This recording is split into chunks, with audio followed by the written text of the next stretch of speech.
జూబ్లీహిల్స్ నియోజకవర్గానికి కాంగ్రెస్ ఏం చేస్తుందో చెప్పకుండా సీఎం రేవంత్ రెడ్డి ప్రజలను తప్పుదోవ పట్టిస్తున్నారని కేంద్ర మంత్రి కిషన్ రెడ్డి అన్నారు. ఈ ఉప ఎన్నికలో కాంగ్రెస్ బీఆర్ఎస్ మధ్య అవగాహన ఒప్పందం కుదిరిందని ఆరోపించారు. ఉప ఎన్నిక ప్రచారంలో భాగంగా యూసఫ్గూడ డివిజన్ వెంకటగిరిలో ఇంటింటి ప్రచారం నిర్వహించారు. కేంద్రం ఇస్తున్న సంక్షేమ పథకాలు, చేస్తున్న అభివృద్ధి కార్యక్రమాలను ప్రజలకు వివరిస్తూ బీజేపీ అభ్యర్థి లంకల దీపక్ రెడ్డిని గెలిపించాలని కోరారు.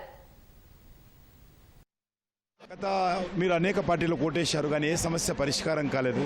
ఇక్కడ ఉన్నటువంటి ఎమ్మెల్యే 11 సంవత్సరాలు ఉన్నా కూడా ఇక్కడ భూముల ఆక్రమణ, గుండాయిజం, రౌడీజం వేశారు తప్ప డ్రైనేజ్ సమస్య కానీ, మంచినీటి సమస్య కానీ, రోడ్ల సమస్య కానీ, స్ట్రీట్ లైట్ సమస్య కానీ, స్ట్రాంగ్ వాటర్ వర్షపు నీటి కాలువల సమస్య కానీ, లౌకిక సమస్య, స్థానిక సమస్యలు ఏం పరిష్కారం చేయలేదు.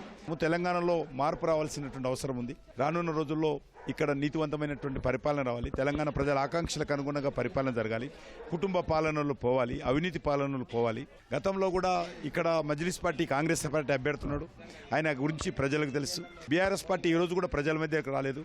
గెలిచినా ఓడినా మళ్ళీ కనిపించదు. కాబట్టి నిజంగా గత అనేక సంవత్సరాలుగా తెలుగుదేశంలో ఉన్నప్పటి నుంచి ఈ రోజు వరకు కూడా మరి ఏ రకంగా ప్రజల మధ్యలో నుండి పనిచేస్తున్నటువంటి వ్యక్తి, నీచి నిజాయితీతో కూడుకున్నటువంటి వ్యక్తి, అనేక ఉద్యమాలు చేసి మరి ప్రజల కోసం జైలుకి వెళ్ళినటువంటి వ్యక్తి, అలాంటి వ్యక్తిని గెలిపించాల్సిందే కోరుతున్నాను.